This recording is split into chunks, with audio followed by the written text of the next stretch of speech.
Welcome back friends in another important video lecture of Unique Life Sciences and today we will study about non-cyclic photophosphorilation। आज हम study करेंगे photophosphorylation के बारे में। Light reaction में जो फोटोफॉस्फोरिलेशन होता है, फोटोफॉस्फोरिलेशन में क्या होता है, एटीपी और एनएडीपीएच का निर्माण होता है, वो कैसे होता है, कौन कौन से प्रकार होते हैं उसके, उनके सभी के बारे में आज स्टडी करेंगे। तो चलिए शुरू करते हैं।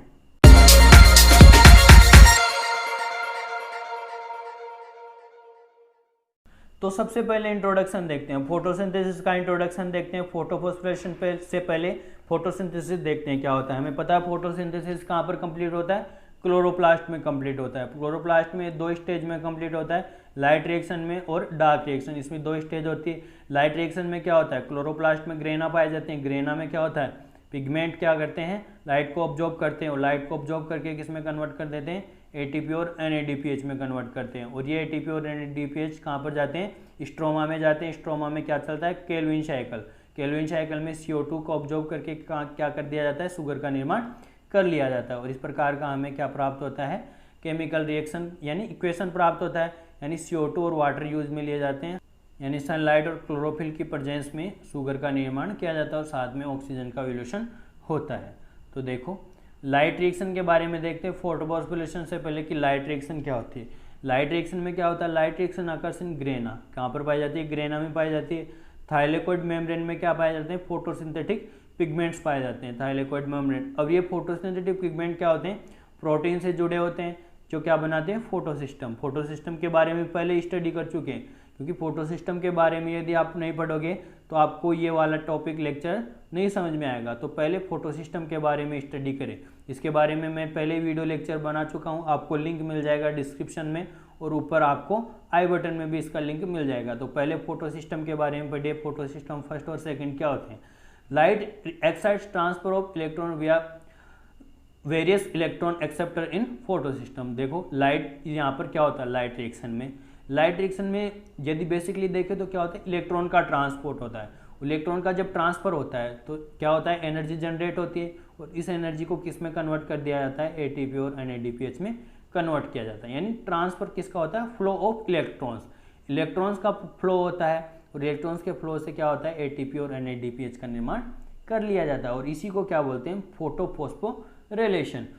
इन oxygenic photosynthetic organism flow of electron is of two types and non cyclic and cyclic. अब देखो ये जो फ्लो होता है, इलेक्ट्रॉन का ट्रांसफर होता है, वो दो प्रकार से होता है। ये फ्लो दो प्रकार से, कौन कौन से, एक तो नॉन साइक्लिक प्रकार से और एक चक्रिक और अचक्रिक, जिसको हम बोलते हैं हिंदी में। तो दो प्रकार का हो गया, चक्रिक और अचक्रिक प्रकार का।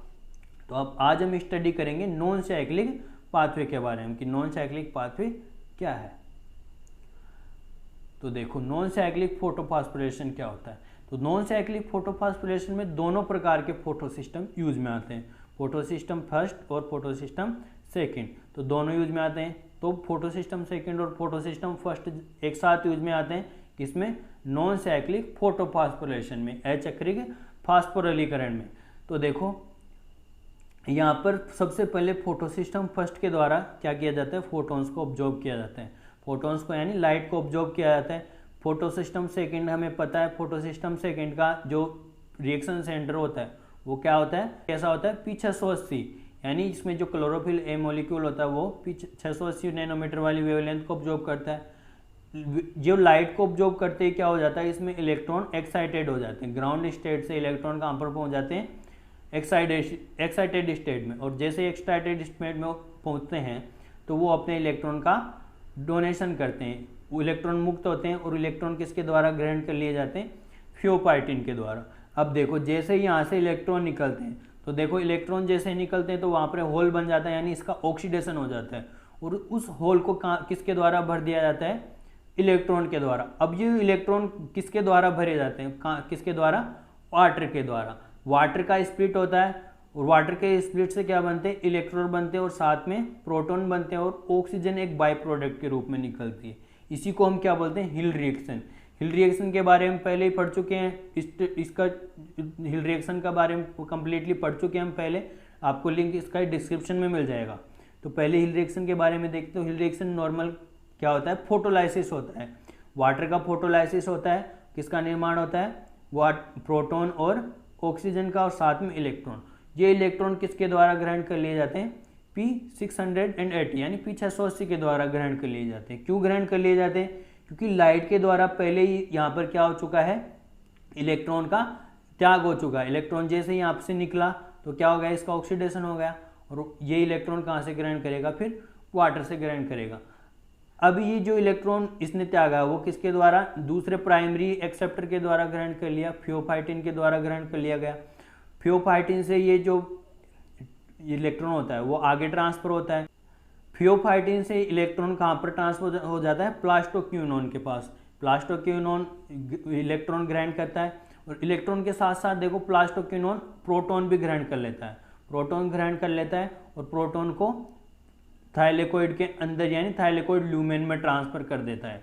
तो ये क्या करता है, साथ में प्लास्टोक्यूनोन इलेक्ट्रॉन को तो लेता ही है फियोफाइटिन से, और इलेक्ट्रॉन के साथ साथ क्या ग्रहण करता है, प्रोटॉन को भी ग्रहण कर लेता है।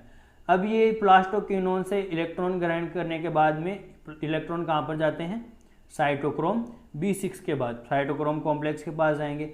साइटोक्रोम कॉम्प्लेक्स जैसे ही इलेक्ट्रॉन ग्रहण करता है तो जो प्लास्टोक्यूनोन के पास प्रोटॉन था यानी हाइड्रोजन ग्रहण किया था इसने, उस हाइड्रोजन को अंदर की तरफ पंप कर देता है यानी थाइलेकोइड ल्यूमेन में पंप कर देता है। और साइटोक्रोम B6 अब इलेक्ट्रॉन को कहाँ पर ट्रांसफर करता है, प्लास्टोसाइनिन में। प्लास्टोसाइनिन के पास ट्रांसफर करता है। प्लास्टोसाइनिन अपने इलेक्ट्रॉन को ट्रांसफर करती है P700 यानी फोटोसिस्टम फर्स्ट के रिएक्शन सेंटर में। फोटोसिस्टम फर्स्ट यहाँ पर इन्वॉल्व हो गया, यहाँ तक फोटोसिस्टम सेकंड चल रहा था। अब फोटोसिस्टम फर्स्ट में ट्रांसफर होता है इलेक्ट्रॉन।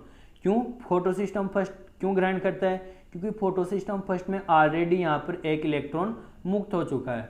क्यों, क्योंकि इसने यहाँ पर लाइट को ऑब्जॉर्व किया, और लाइट को ऑब्जॉर्व करते ही यहाँ पर पहले से इलेक्ट्रॉन निकल चुका है, और उस इलेक्ट्रॉन की पूर्ति किसके द्वारा कर दी गई, प्लास्टोसाइनिन के द्वारा।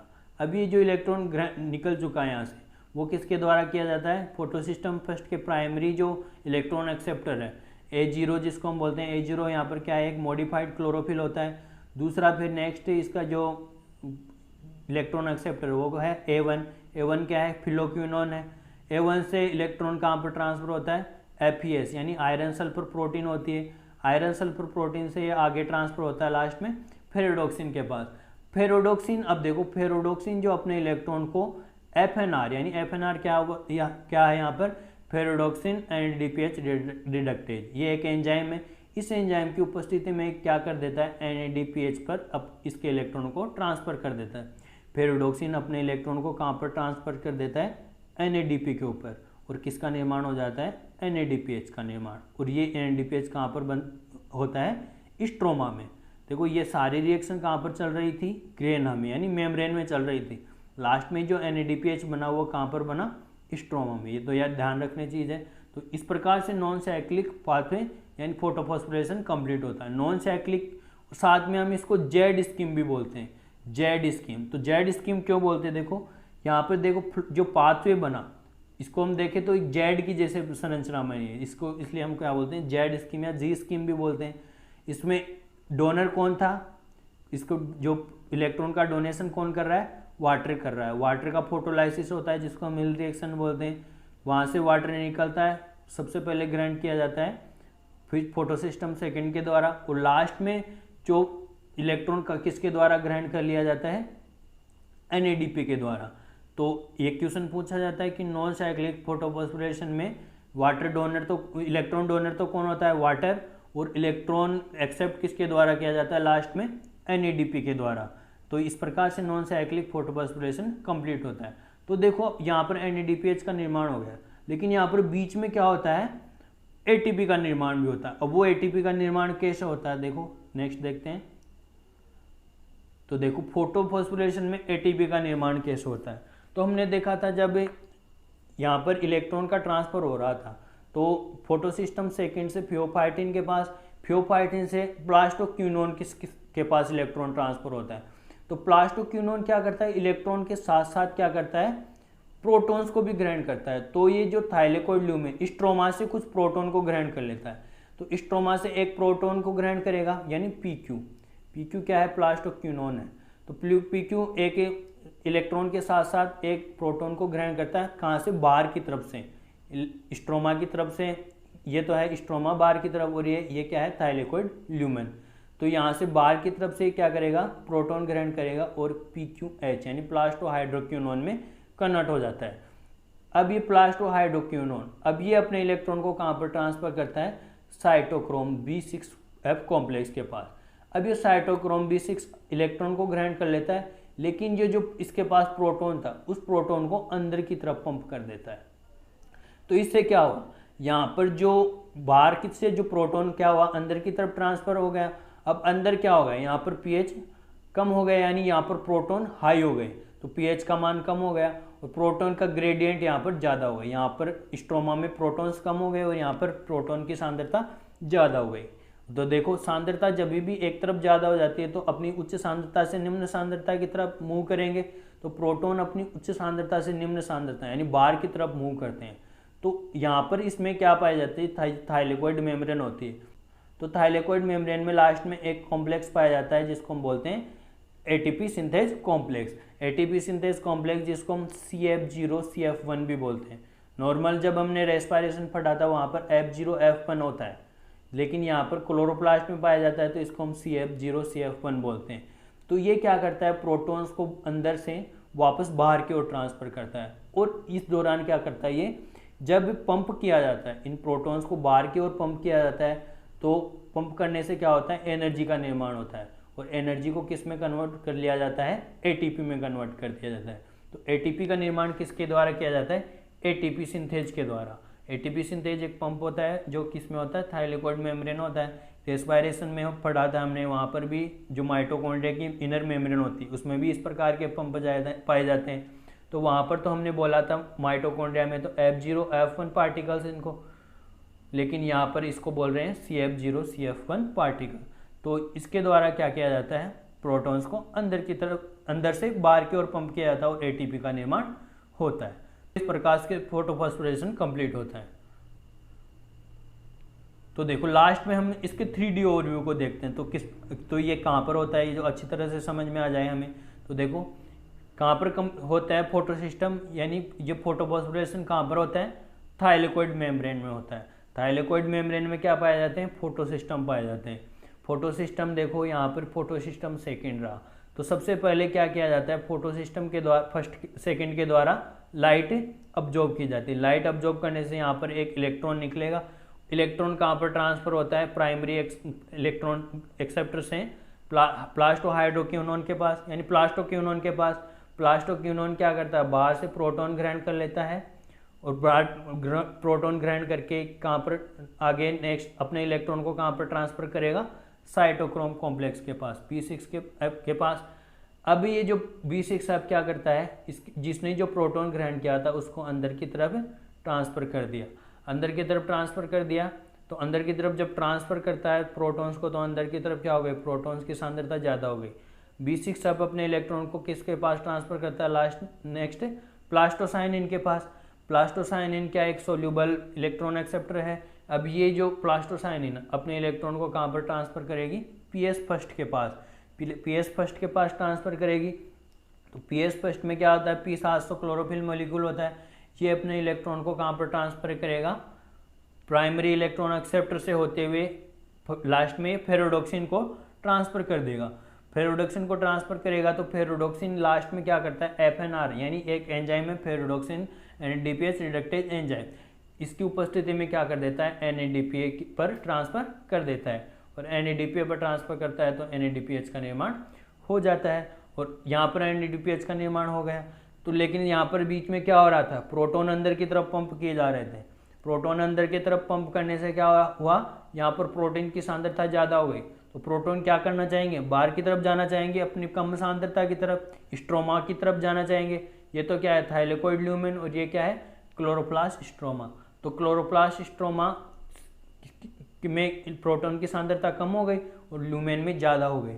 तो ये किसके द्वारा बाहर जाएंगे, ATP सिंथेज पंप के द्वारा। ATP सिंथेज पंप के द्वारा जब प्रोटॉन को बाहर की ओर पंप किया जाएगा तो एनर्जी का निर्माण होगा और इस एनर्जी को किस में कन्वर्ट कर दिया जाएगा, ATP में कन्वर्ट कर दिया जाएगा। तो इस प्रकार से ATP का निर्माण होता है।